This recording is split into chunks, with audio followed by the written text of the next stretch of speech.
Okay, so hello my dear friends, how are you? Welcome to your beautiful channel Civis Physics Tutorial, the place where you learn the jackass things in the physics.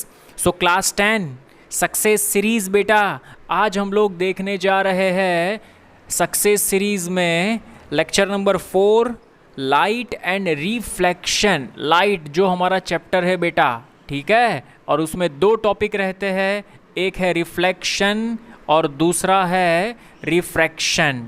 ठीक है, तो आज बेटा हम reflection के बारे में ही refraction. Okay बेटा, चल देख मेरे भाई यहाँ पे in the previous lecture we discussed about the plane mirror. हमने प्लेन मिरर के बारे में बेटा डिस्कशन किया था। ठीक है, तो आज सक्सेस सीरीज लेक्चर नंबर 4 हम लोग बात करेंगे बेटा स्फेरिकल मिरर के बारे में। कौन से मिरर के बारे में बेटा? स्फेरिकल। बेटा बहुत ही बढ़िया मिरर है, स्फेरिकल मिरर है वो। ठीक है, स्फेरिकल मिरर का एप्लीकेशन भी बहुत बढ़िया है। अगर आप स्पेक्स पहनते हो तो आपको पता होगा कि स्फेरिकल मिरर किस टाइप का है। There are two types of mirror, concave और कॉन्वेक्स। जो कॉन्केव मिरर रहता है वो ज़्यादातर यंग एज के जो स्टूडेंट होते हैं, बच्चे होते हैं, वो उस टाइप का लेंस पहनते हैं, और जो कॉन्वेक्स होता है वो ओल्ड एज के जो पर्सन होते हैं वो लोग को। मीन्स आपको अगर नज़दीक का देखना है तो आप कॉन्केव मिरर का यूज़ करते हो, दूर का देखना है तो कॉन्वेक्स का यूज़ हम लोग करते हैं। Generally this is the application of this mirror. Okay, लेकिन उससे पहले बेटा इसके बारे में क्या है, कैसे बनता है, रे का गिरना, रे का रिफ्लेक्ट होना कैसे होता है, ये सब क्या है सर, कुछ पता नहीं चल रहा। मेरी लाइफ में ये चैप्टर फर्स्ट टाइम आया है, तो हम लोग डिटेल में अच्छी तरह से देखेंगे। आइए चलिए, बहुत ही बढ़िया तरीके से बेटा हम लोग ये चैप्टर स्टार्ट करने जा रहे हैं। Light success series lecture number 4 reflection और रिफ्रैक्शन, उसमें आज बेटा हम लोग डिस्कशन करेंगे। हमारा आज का टॉपिक रहेगा स्फेरिकल मिरर। तो बेटा तुमने वाटरमेलन देखा है क्या? सपोज एक वाटरमेलन होता है, वो 3D शेप में होता है, तो वाटरमेलन को ऐसे कट करो, ऐसे कट करो, तो उसका जो कटिंग वाला पोर्शन रहता है उस टाइप को लेंस में भी ऐसा ही, मिरर में भी ऐसा ही होता है। देख मेरे भाई, हम लोग क्या करते हैं, suppose this one is the sphere. ये सर्कल 2D नहीं है, आपको सामने से दिखाई दे रहा है 2D, लेकिन ये 3D में एक गोला है, गोला स्फीयर। ठीक है, गोले में बेटा दो साइड होती है।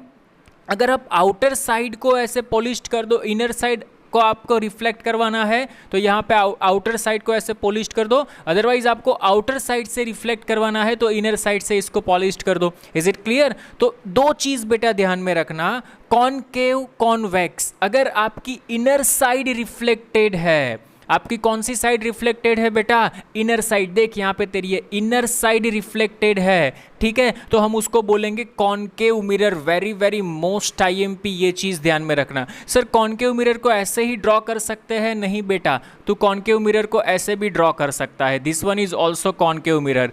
उसका केव मीन्स गुफा, हम लोग जानते हैं अंदर की ओर। देख ऐसे, अगर अंदर की ओर रिफ्लेक्टेड है तो उसको हम बोलेंगे कॉनकेव मिरर, और अगर बाहर की ओर रिफ्लेक्टेड है, देख इस फॉर्म में बाहर की ओर रिफ्लेक्टेड सरफेस है, तो इसको हम बोलेंगे बेटा कॉन्वेक्स मिरर। अरे दो चीज़, दो फंडा हमारे माइंड में ये क्लियर होना चाहिए। इज इट क्लियर और नॉट? बच्चे कंफ्यूज होते हैं, कॉनकेव मीन्स अंदर या कॉनकेव मीन्स बाहर। रटने की कोई ज़रूरत नहीं है बेटा। जिसकी इनर सरफेस रिफ्लेक्टेड हो उसको हम बोलेंगे कॉनकेव, और जिसकी आउटर सरफेस रिफ्लेक्टेड हो उसको हम बोलेंगे कॉन्वेक्स। इज इट क्लियर और नॉट? ये चीज़ नोट करके आप लिख सकते हो। ओके, चल तू यहाँ पे देख सकता है, this one is concave mirror और this one is convex mirror. ये कौन सा मिरर है बेटा? कॉन्वेक्स मिरर है। देख यहाँ पे कैसे पता चला सर? देख ये इसकी इनर सरफेस है तो इसको हम बोलेंगे कॉन्वेक्स में concave mirror.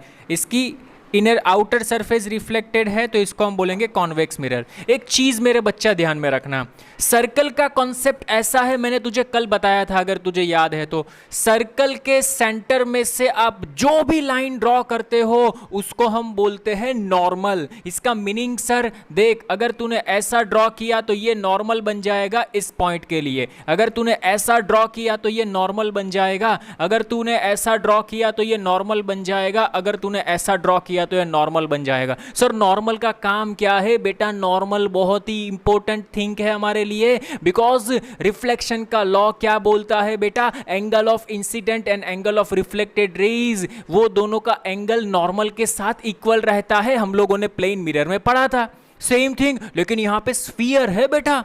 Is it clear? तो स्फीयर में नॉर्मल निकालने में बच्चों को तकलीफ होती है, कई बार वो फोकस पे से नॉर्मल निकाल देता है। Normal always pass through the centre of the sphere. Okay, कोई भी स्फीयर होता है उसके सेंटर में से जो लाइन पास होती है उसी को हम बोलते हैं बेटा normal. Very very most IMP, ये पॉइंट लिख दे तू। Is it clear? तो तू यहां से देख सकता है बेटा this one is concave mirror. Actual में तू बेटा देखे ना तो ये बहुत बड़ा ऐसा स्फीयर है जिसका सेंटर ये है। Is it clear? तो ये सेंटर में से मैंने ये जो लाइन ड्रॉ की है बेटा, ये जो डॉट डॉट लाइन, ये क्या रिप्रेजेंट करती है बेटा? नॉर्मल रिप्रेजेंट करती है। क्या रिप्रेजेंट करती है बेटा? नॉर्मल रिप्रेजेंट करती है। वेरी वेरी मोस्ट आईएमपी, अगर तू मेरी बात समझ रहा है दिल से, feel the physics. Okay, same thing अगर तू इसके बारे में बात करे बेटा, सेम, तो ये भी एक पूरा सर्कल ही है। अगर तू इसको माने तो एक पूरा सर्कल ही है। ये सर्कल का सेंटर ये रहा, तो ये बेटा तेरे लिए किसका काम करेगा मेरे भाई? नॉर्मल का काम करेगा। अरे समझ रहा है तो बोल मेरे भाई yes sir. Is it clear और नॉट? 100% श्योर। दिखाई दे रहा है क्या बेटा अच्छे से? हाँ सर दिखाई दे रहा है। यू अंडरस्टैंड बेटा? Very well. ओके, तो कुछ नए टर्म्स, अगर आप फर्स्ट टाइम ये चैप्टर पढ़ रहे हो तो कुछ नए टर्म्स आएंगे। सभी टर्म्स को बेटा अच्छे से समझना, तो एग्जाम्पल कैलकुलेशन करने में बहुत ही मजा आने वाला है। Is it clear? चल देख यहाँ पे, तो तुझे ये पता चल गया बेटा। सर क्या पता चल गया बेटा? अरे नॉर्मल किसको बोलते हैं? तो normal always passing through the centre. Is it clear? Now see here, ये जो मिरर हमने लिया, ये मिरर से एक लाइन ऐसे हम लोगों ने ड्रॉ की जिसको हम बोलते हैं बेटा, ये सेंटर है ना, सेंटर में से एक लाइन हमने ड्रॉ की। ये लाइन को हम बोलते हैं बेटा प्रिंसिपल एक्सिस। क्या बोलते हैं बेटा? Principal axis. क्या बोलते हैं बेटा? Principal axis. ये चीज ध्यान में रखना। ओके, तो तू यहाँ पे देख सकता है वेरी वेरी मोस्ट आईएमपी, ये प्रिंसिपल एक्सिस तो बहुत बड़ी भी हो सकती है, उससे कोई हमें लेना देना नहीं। हमें क्या याद रखना बेटा? सेंटर में से एक लाइन ड्रॉ करो हॉरिजॉन्टल, जिसको हम बोलेंगे प्रिंसिपल एक्सिस। नेक्स्ट पॉइंट बेटा ध्यान से समझना, वेरी वेरी मोस्ट आईएमपी, ये जो प्रिंसिपल एक्सिस है वो मिरर को जहां पे इंटरसेक्ट करती है इसको हम बोलेंगे पोल। क्या बोलेंगे बेटा? पोल। क्या बोलेंगे बेटा? Pole. Is it clear? Pole किसको बोलेंगे वो? ओके, अदरवाइज आप ऐसे भी याद रख सकते हो कि ये जो मिरर है इसका सेंटर, ये जो मिरर है इसका सेंटर, इसको हम बोलेंगे पोल। क्या बोलेंगे बेटा? पोल। छोटी छोटी बातें समझ में आ रही है मेरे भाई? Is it clear? These are the small things that we have to memorize. Is it clear or not? समझ में आ रहा है बेटा? This is the very very most IMP. तो ये चीज समझ में आ गई सर, पोल किसको बोलते हैं। एक और चीज बेटा ध्यान में रखना, सपोज अगर हम लोग, there are two types of rays. एक बेटा होते हैं पैरेक्सियल रेज। पैरेक्सियल रेज क्या होते हैं बेटा? Paraxial rays. और दूसरा होता है बेटा मार्जिनियल रेज। कैसा रेज होता है बेटा? मार्जिनियल रेज। ये क्या होता है मैं तेरे को एक्सप्लेन करता हूं। पैरेक्सियल रेज मींस जो रेज होते हैं बेटा, वो प्रिंसिपल एक्सिस के बहुत नजदीक मिरर के ऊपर चलते हैं, उसको हम बोलते हैं पैरेक्सियल रेज। और जो भी 10th स्टैंडर्ड में आप पढ़ रहे हो बेटा, वो सभी थिंग्स आप पढ़ोगे पैरेक्सियल रेज के बारे में। मार्जिनियल रेज अभी हमारे काम का कुछ नहीं है, वो 12th में कुछ एग्जांपल्स उसके रिलेटेड बनते हैं, लेकिन यहां पे हम मार्जिनियल रेज के बारे में डिस्कशन नहीं करेंगे। हम लोग किसके बारे में डिस्कशन करेंगे बेटा? Paraxial rays. अरे समझ में आ रहा है तो मेरे भाई बोलिए sir. Is it clear? Very very most IMP बेटा, ये चीज ध्यान में रखना। कुछ नए टर्म्स यहां पे मैं डिफाइन करने जा रहा हूं। देखो, पोल से सेंटर तक का डिस्टेंस उसको हम बोलते हैं रेडियस ऑफ कर्वेचर। कहां से? पोल से सेंटर तक का डिस्टेंस। कहां से? पोल से सेंटर तक का डिस्टेंस, इसको हम बोलते हैं बेटा रेडियस ऑफ कर्वेचर। ये नए टर्म्स है जो हमारे माइंड में रहने चाहिए। Is it clear? देख, पोल से सेंटर तक का डिस्टेंस इसको हम बोलते हैं रेडियस ऑफ कर्वेचर। पोल से सेंटर तक का डिस्टेंस इसको हम बोलते हैं रेडियस ऑफ कर्वेचर। अरे समझ में आ रहा है तो मेरे भाई यस सर बोल। इज इट क्लियर और नॉट? नेक्स्ट थिंग, ध्यान से समझना बेटा, फोकस। फोकस क्या है बेटा? जब भी कोई रे इनफाइनाइट डिस्टेंस से आती है, देख ये जो रे है वो तो बहुत दूर से आ रही है, जब भी कोई रे इनफाइनाइट डिस्टेंस से आई, मिरर के ऊपर इंसिडेंट हुई, ये तेरी इंसिडेंट रे, ये मिरर के ऊपर इंसिडेंट हुई और इंसिडेंट होके ये रिफ्लेक्ट हुई, तो समझना जब भी कोई रे दूर से आती है, मिरर पे इंसिडेंट हुई और रिफ्लेक्ट होके प्रिंसिपल एक्सिस को जहां पे मिलती है उसको हम बोलते हैं फोकस। समझ में आया मेरे बेटा?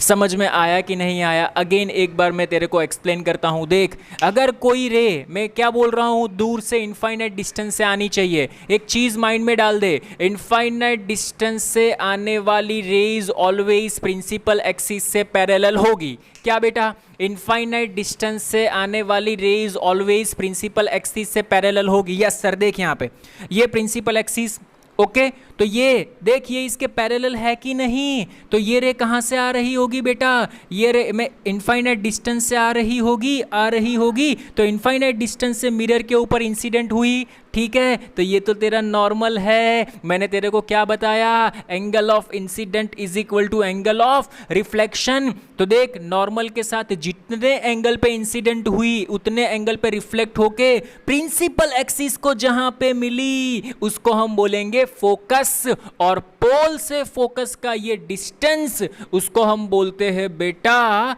Focal length. क्या बोलते हैं बेटा?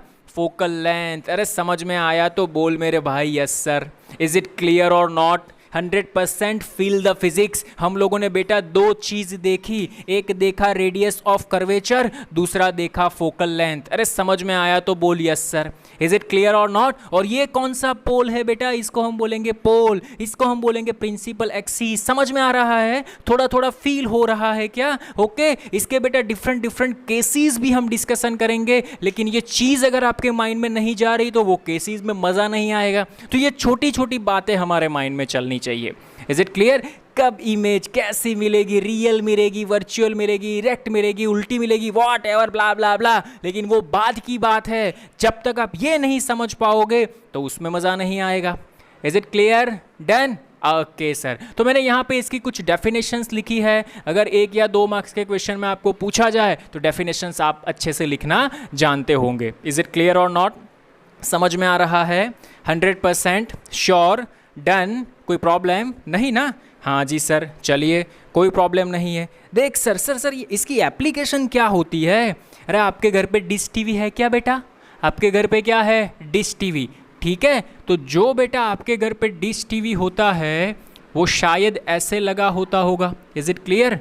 देख वो जो डिश टीवी होता है ना बेटा, वो आपके घर पे शायद ऐसे लगा हुआ होता है, ठीक है। और यहाँ पे बेटा एक रिसीवर होता है। इसमें क्या होता है बेटा? इनफाइनाइट डिस्टेंस से रे यहाँ पे इंसिडेंट होती है, इनफाइनाइट डिस्टेंस से रे यहाँ पे इंसिडेंट होती है, इनफाइनाइट डिस्टेंस पे रे यहाँ पे इंसिडेंट होती है और रिफ्लेक्ट होके किसी एक पॉइंट पे मिलती है। तो मैंने बताया जब इनफाइनाइट डिस्टेंस से रे आती है तो रिफ्लेक्ट होके किसी एक पॉइंट पे मिलती है, उसको तो हम बेटा फोकस ही तो बोलते हैं। Is it clear? तो ये रे जब यहाँ पे मिलेगी तो आपके टीवी में दिखाई दे पड़ेगा। You understand? इसको हम रिसीवर बोलते हैं। अरे समझ में आ रहा है? This is the basic application. ऐसी छोटी छोटी तो बहुत सारी एप्लीकेशंस है बेटा। Okay you understand what I am saying that? Is it clear? 100% sure? Okay वो this is the very very most important thing. ये हमारे लिए बहुत ही बढ़िया सी और अच्छी सी बात है। तो ये चीज़ ध्यान में रखना, जब भी रेज कहाँ से आती हो बेटा, इनफाइनाइट डिस्टेंस पे आती हो तो वो कहाँ पे मीट करेगी? फोकस के ऊपर मीट करेगी, फोकस के ऊपर आके मीट करेगी। इज इट क्लियर और नॉट? समझ में आ रहा है? 100% श्योर? डन? कोई प्रॉब्लम नहीं ना? Yes sir? नहीं? चलो so please pose the screen and note it down. बाद में हम लोग आगे बढ़ेंगे। जल्दी fast pose the screen and note it down, जल्दी फास्ट बेटा। ओके मेरे दोस्त, चल देख बहुत ही बढ़िया सा सुपर्ब सा कंसेप्ट देखते हैं। ओके चल आई आ देख, what is the relation between radius of curvature and focus? Okay, radius of curvature और फोकल लेंथ बोल, फोकल लेंथ का क्या रिलेशन है? तो हम लोगों ने देखा कि पोल से सेंटर का डिस्टेंस हम उसको बोलते हैं रेडियस ऑफ कर्वेचर, और जहां पे रिफ्लेक्टेड रे मीट करती है, रिफ्लेक्टेड रे मीट करती है उसका पोल से डिस्टेंस, उसको हम बोलते हैं फोकस। लेकिन आपके सिलेबस में बेटा ये बोल दिया गया है कि ये जो फोकस होता है वो ऑलवेज रेडियस के एग्जैक्ट मिडल में होता है। लेकिन हर बार बेटा ऐसा होना जरूरी नहीं है। This is valid only for paraxial rays, ये मैंने तुझे बताया है। Is it clear? Okay, proof देखना है तेरे को? देखना है प्रूफ? चल दिखाता हूं मैं तेरे को प्रूफ, अच्छा वाला प्रूफ दिखाता हूं। देख मेरे भाई, देख देख देख देख, सोच, एक रेज इनफाइनाइट डिस्टेंस से आई, ये रही आई, ये है तेरा बेटा, सिंपल सी बात है, ये रेडियस का डिस्टेंस कहलाता है कि नहीं? अरे भाई, सेंटर से सर्कल का जितना भी डिस्टेंस सेंटर से लो, it is equivalent to radius. समझ में आ रहा है? तो ये नॉर्मल है, वो नॉर्मल का डिस्टेंस इक्वल टू रेडियस होगा। तो ये रे सपोज आई एंगल पे इंसिडेंट हुई तो उतने ही एंगल पे रिफ्लेक्ट होगी जहां पे मिलती है, उसको हम बोलते थे फोकस, उसको हम बोलते थे फोकस। लेकिन आपके सिलेबस में बेटा ये दिया हुआ है कि R is equal to F/2, लेकिन सभी केस के लिए ये वैलिड नहीं होता। आपके सिलेबस के लिए वैलिड है, लेकिन जब आप एंट्रेंस देते हो तो शायद ये वैलिड नहीं भी है। ठीक है, केस बदलता है, ये चीज़ बदलती है। कैसे बदलती है आओ देखो, हम और आप साथ में मिलकर जादू करते हैं। तो देख यहाँ पे सेंटर से पोल तक का डिस्टेंस, उसको मैंने बोल दिया रेडियस ऑफ कर्वेचर, और ये फोकस, तो फोकस हर बार सेम आए और न भी आए, ये मुझे फाइंड करना है कि फोकस की कहाँ पे है, पोल से कितने डिस्टेंस पे फोकस है। It means we have to find this distance. यहाँ पे तो सर आपने बताया कि 2f डिस्टेंस ये होता है r/2, इसको आप f is equal to r/2 भी लिख सकते हो। हाँ लिख सकते हो, आपके सिलेबस के लिए, आपके लिए अच्छा है, फील करो कैसे लिख सकते हो। ठीक है, चल देख, ये रे आई एंगल पे इंसिडेंट हुई तो आर एंगल पे रिफ्लेक्ट हो गई। इज इट क्लियर और नॉट? देख, जियोमेट्री ये बोलती है बेटा, अगर ये z बन रहा है तो ये एंगल आई, तो सीधी सी बात है ये एंगल भी तेरा कितना बनेगा बेटा? आई बनेगा। इज इट क्लियर और नॉट? अरे समझ में आ रहा है? मुझे समझ रहा है तू? हाँ सर समझ रहा हूँ मैं आपको। अभी मैंने क्या किया, तो ये पूरा डिस्टेंस बेटा इक्वल टू रेडियस है, मैंने एक परपेंडिकुलर ड्रॉप कर दिया, ये रहा, ये परपेंडिकुलर ड्रॉप कर दिया। Is it clear? यहाँ पे मैंने उसको बोल दिया, चल मैं ए बोल देता हूँ, तो तुझे एक राइट एंगल ट्राइंगल दिखाई देता है क्या? तो मैं इसको ऐसे लिख सकता हूँ, देख, ये एंगल की एडजेंसेंट साइड, ये तेरा डायगोनल, और ये अपोजिट साइड, तो cos I is equal to, sir फिर से, यस सर बेटा ट्रिगोनोमेट्री तो आनी चाहिए, cos I is equal to adjacent, adjacent में कौन है बेटा? r/2, r/2। समझ में आ रहा है मेरी बात? समझ रहा है बेटा? cos i is equal to adjacent means r/2 upon hypotenuse means CF। तो इसके नीचे तो ये मल्टीप्लिकेशन में ही CF रहेगा कि नहीं? तो CF को बेटा सब्जेक्ट बना दे, तो CF सब्जेक्ट बनाया, कितना मिला? CF को सब्जेक्ट बनाया सर, मिला r/2, ये cos i नीचे आ जाएगा, 1/cos को हम sec i बोल सकते हैं सर, i sec i, तो ये डिस्टेंस तुझे मिल गया r/2 sec i। अरे समझ में आ रहा है तो बोल मेरे बच्चा यस सर। तुझे क्या फाइंड करना है मेरे भाई? तुझे फाइंड करना है FP। तुझे क्या मिल गया? तुझे CF मिल गया, तेरे पास CP है, ये फाइंड करना है, तो इसमें से इसको सब्सट्रैक्ट कर दे, ये मिल जाएगा। अरे क्या सही बात बोली सर आपने। तो F is equal to R minus R/2 sec i। Is it clear? अभी देख मेरे भाई, बहुत ही सुपर्ब क्लासिक है। ये जो इंसिडेंट एंगल रहता है वो बेटा इतना स्मॉल होता है, इतना स्मॉल होता है, it is equivalent to 0 degree. It is equivalent to, ये 0 to 1 के करीब करीब होगा, 0 to 1 के 5 के करीब करीब होगा। ठीक है, तो तू यहाँ पे sec i is approximately 1 लिख सकता है। इसकी जगह पे क्या लिख सकता है? sec i is approximately 1 लिख सकता है। डाल दे इसकी जगह पे 1। ठीक है, तो f is equal to R minus R/2। तो क्या बचा मेरे भाई तेरे पास? रिलेशन बहुत बढ़िया सा आया sir. F is equal to R/2। समझ में आया तो बोल मेरे भाई yes sir. Is it clear और नॉट? सुपर्ब, जबरदस्त, क्लासिक कॉन्सेप्ट था ये। सो बेटा इसीलिए मैं बोलता हूं अगर ये तू इंसिडेंट एंगल है वो तेरा 30 डिग्री होगा तो तेरा एग्जैक्ट ये रिलेशन प्रूव नहीं होगा। तेरा इंसिडेंट एंगल कितना होना चाहिए? अप्रोक्सीमेटली 0 डिग्री से 1 डिग्री, 1 to 5 डिग्री के करीब करीब होना चाहिए, ताकि तू यहां पे आई की वैल्यू 0 से 5 के बीच में रखेगा तो sec 0 करीब करीब 1, sec 1 डिग्री करीब करीब 1, sec 2 डिग्री करीब करीब 1 आएगा और sec 1 R/2 इंटू 1 R/2 कहलाएगा। R माइनस R/2 तेरे पास R/2 बचेगा। अरे समझ में आ रहा है तो मेरे भाई बोल yes sir. Is it clear? जबरदस्त, सुपर्ब, क्लासिक सा कॉन्सेप्ट था ये। अगर फील हो रहा है तो ठीक है, अगर बार रटने वाली चीज आप जानना चाहो तो ये तो है ही आपके पास। Is it clear? रटने से अच्छा है बेटा फील करो। हाँ ये सही बात है कि आपके सिलेबस में यही है कि जब भी कोई रे इनफाइनाइट डिस्टेंस से निकलती है तो जहाँ फोकस पे मिलती है ये दोनों के बीच का रिलेशन एक ही है, ये वाला relation F is equal to R/2। बोल समझ में आया? Is it clear? समझ में आ रहा है तो दिल पे हाथ रख के बोल यस सर, बहुत मज़ा आ रहा है। इज इट क्लियर और नॉट? Okay okay sir. देख इसके बाद अगर बेटा मैं बात करूँ तो इसके बाद बनता है बेटा साइन कन्वेंशन। क्या बनता है बेटा? Sign convention. क्या बनता है बेटा? Sign convention. Is it clear और नॉट? ये बहुत ही बढ़िया सी चीज़ है बेटा साइन कन्वेंशन। बहुत इजी है, बहुत सिंपल है, नया कुछ नहीं है। तुझे कुछ नहीं करना है, पोल के ऊपर खड़ा रह जा। कहाँ पे बेटा? पोल के ऊपर। हाँ जी सर मैं पोल के ऊपर खड़ा रह गया। ये पोल देख, ये पोल के ऊपर मैं खड़ा रह गया। पोल से लेफ्ट हैंड साइड सभी चीज नेगेटिव, पोल से राइट हैंड साइड सभी चीज पॉजिटिव। अरे समझ में आया तो बोल मेरे बेटा यस सर। पोल से लेफ्ट हैंड साइड सभी चीज नेगेटिव, पोल से राइट हैंड साइड सभी चीज पॉजिटिव। ऐसा बच्चे रटते हैं, लेकिन ऐसा मत करना मेरे बेटा। अगर ऐसा करने जाओगे तो तकलीफ में पड़ जाओगे। Is it clear? क्या चीज है साइन कन्वेंशन, क्या है वो मैं तेरे को बताता हूं। देख देख देख देख देख, जहां पे तू खड़ा है ओके, अगर ऑब्जेक्ट उसके लेफ्ट हैंड साइड पे है तो ऑब्जेक्ट में से जो रेज निकल के आ रही है तो ये ऑब्जेक्ट तेरा लेफ्ट हैंड साइड पे है, ठीक है। तो ऑब्जेक्ट लेफ्ट हैंड साइड पे है तो ये तेरा नेगेटिव डिस्टेंस कहलाएगा। और अगर समझ मेरी बात, सर ये ऑब्जेक्ट कहाँ से आ गया वो मैं तेरे को बताना भूल गया।